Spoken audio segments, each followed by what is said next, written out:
Hi, this video is to help you through the activity on bond polarity and molecular polarity. But before you can understand this material, first you need to know about covalent bonding and molecular shape, and you need to understand these things well. If you need a review, or if you haven't seen these activities yet, click on the links below to take you to the videos to help you through the activities. Okay, let's get started. If you're still with me, I assume that you understand covalent bonding and molecular shape. On the first page of this activity is a periodic table, but it's not the normal periodic table that you've seen. All of the elements are the same, but the element symbols don't contain the average atomic masses or the atomic numbers that you're used to seeing. Instead, this is a chart that just shows the element symbol and the electronegativity of the element.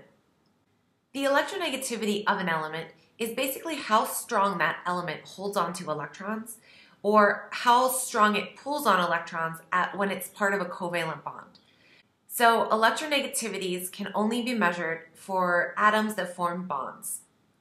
First thing I'd like you to notice is that there are no electronegativity numbers listed for the noble gases and some of the other heavier elements. These are elements that don't form bonds, and so it's not relevant to talk about them in terms of electronegativity. So we ignore them. The other thing I'd like you to notice is that the chart that I'm showing you on this slide is color-coded with a gradient from white to purple. The electronegativities of the elements range from 0.7 to 3.98. In this chart, the most electronegative elements are purple, and the darker the color is, the more electronegative it is. So hopefully you can see that fluorine is the most electronegative element on the periodic table, and oxygen is a close second, followed by chlorine. It's useful to know that these are the three most electronegative elements, and this is their order: fluorine, oxygen, and then chlorine. And I'd like you to notice that electronegativities in general increase going across from left to right, and it also increases going from the bottom to the top of the periodic table. Don't memorize these numbers. It's not worth your time. In fact, if you look at different textbooks or different sources on the internet, you'll find different numbers for these elements. There are many different definitions of electronegativities and how it's measured. So really the most useful information is to know the trends. It increases going from left to right and from bottom to top. The most electronegative element is fluorine, followed by oxygen and chlorine. Okay, so now let's talk about bonds. Bonds can fall anywhere on a scale of ionic character. We've talked about two types of bonding so far: covalent bonding, where electrons are shared, and ionic bonding, where electrons are transferred from one thing to the other. There's also something in between, because this is really a gradient scale, and these are two extremes on a gradient of situations. Let me introduce you to the polar covalent bond. A polar covalent bond is a bond where an electron pair is not being shared equally between two atoms, here represented by X and Y. The electrons represented here are in a bond, but they're not being shared equally. They're closer to Y. This is a situation where Y is better at pulling on the electrons, or basically it has a stronger attraction for those electrons than X does. And so there's a shift in the electron cloud. So this green blob is showing you an electron cloud that's localized around Y more than X. And this leads to a polarization. It's polarized. There's a negative end where there's more electron density, and there's a positive end where there's less electron density. So we show the polarization with these partial charge symbols. These are little lowercase deltas, and where there's a partial negative charge, you draw a delta negative, and where there's a partial positive charge, you draw a delta positive. This is a polar covalent bond, and it happens anytime you have a difference between the electronegativities of the two atoms involved in the bond. All right, since this is called a polar covalent bond, let's rename this. We'll call this a non-polar covalent bond, where electrons are being exactly equally shared between two atoms. So A nonpolar covalent bond is when you have equal sharing of electrons between two identical elements. And in most cases, for us, we're going to be talking about two nonmetal elements. Here's two examples. Chlorine bonded to chlorine, or hydrogen bound to hydrogen. There's no difference in the electronegativities of these elements when they're bound to each other, and so they share electrons equally. Another really important example to know about is carbon-hydrogen bond. This is the only situation when you have two nonmetals that are bound together that are not identical atoms that we can call a nonpolar covalent bond. Although the electronegativities of these atoms are a bit different, they share electrons equally. So functionally, this is a nonpolar covalent bond. Make sure you know that carbon-hydrogen bonds are nonpolar covalent. All other bonds that are made of two separate or two different elements are going to fall into the polar covalent category. So polar covalent bonds are unequal sharing of electrons between two different nonmetal elements, like hydrogen and chlorine. There's very different electronegativities between these two things. Carbon-chlorine bonds are another example. There will be a polarization of the electrons in the bonds between hydrogen and chlorine and carbon and chlorine. On the very far end of the spectrum are our ionic bonds, and these are transfer of electrons.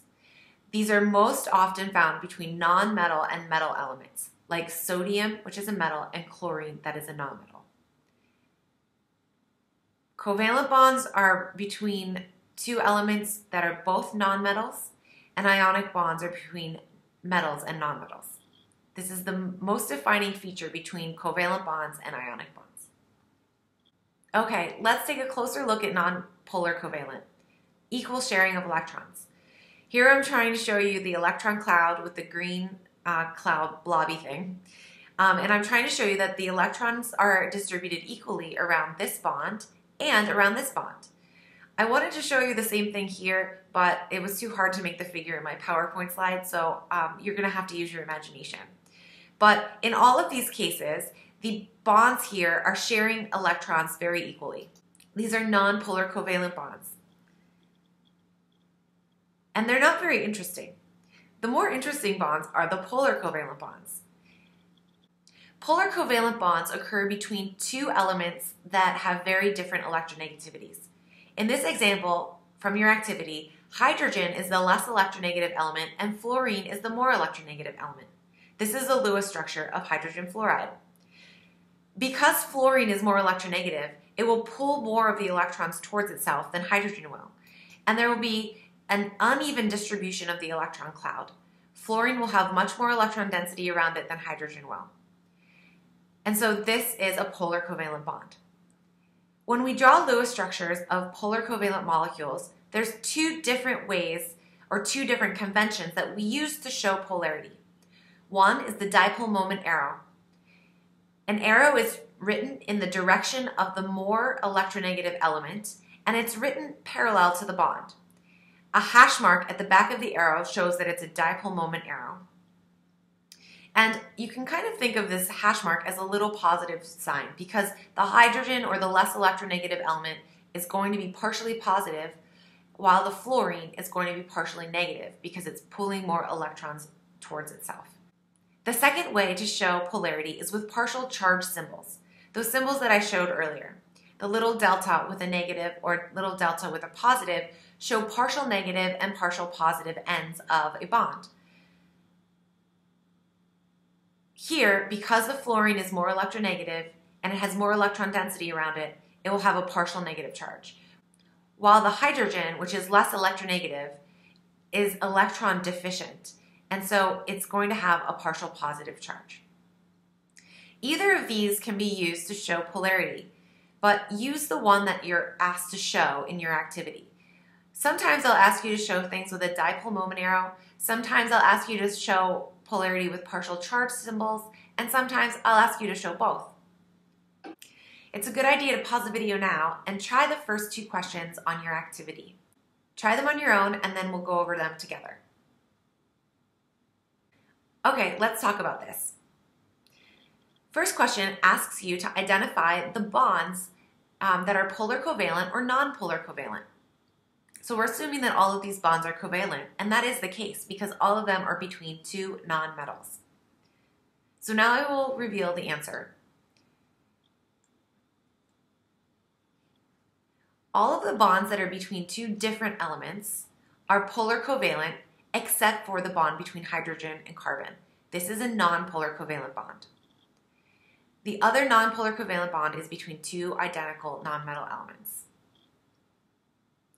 Now I'm going to skip down to part 2 and I'm going to complete this. So I'm going to use blue arrows to show the dipole moment arrow, and I'm going to show green symbols for the partial charge symbols. Let's start with the arrows. You always point the arrow in the direction of the more electronegative element. Nitrogen is more electronegative than carbon, chlorine is more electronegative than carbon, and oxygen is more electronegative than hydrogen, and nitrogen is more electronegative than hydrogen. Never show dipole moment arrows on nonpolar bonds because there is no dipole moment. So do not show arrows on parts D and E. Now I'll show the green symbols. So the partial negative charge goes on the more electronegative element, and the partial positive charge goes on the less electronegative element. So here's what you should have. Notice that the partial positive goes on the same side of the bond as the hash mark on the arrow. And the partial negative signs will always go on the same side of the bond as the head of the arrow.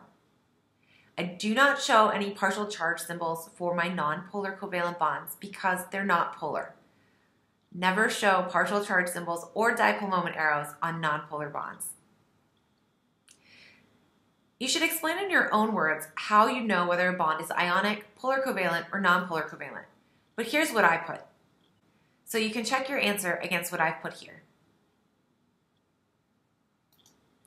Now I'd like you to pause the video and try number 3. If you don't know how to draw the Lewis structure for ammonia, go back and watch the previous video where we covered this information. This is the Lewis structure for ammonia, and it has 4 electron groups, so it has a tetrahedral electronic geometry, and since 3 of the 4 groups are bonds and 1 of them is a lone pair, then the molecular geometry around the nitrogen atom is a trigonal pyramid. Now I'm going to show the dipole moment of each bond using a blue arrow. Again, along each bond, you want to draw a parallel arrow with the head of the arrow towards the more electronegative element. In every bond here, the nitrogen is the more electronegative element and the hydrogen is the less electronegative element. When you're drawing the overall dipole moment arrow of a molecule, you need to basically add up these arrows as if they're simple vectors. If you don't know how to add vectors, click the link down here or Google this information on the internet. I'm sure you can find a resource to help you. This is something that you would learn in a basic linear algebra class. Okay, I'm going to draw my overall dipole moment arrow in green. Now, the way that I've drawn this, it looks like these 2 arrows are pointing directly at each other, and that this one is pointing up. If I take this literally, my dipole moment arrow would look like this, because these 2 vectors cancel, and this one is the one that remains. Whenever I draw a molecular dipole moment arrow, I draw it in the same direction as the vector would point, and I draw it kind of to the side, or sometimes I can draw it right on top of the molecule.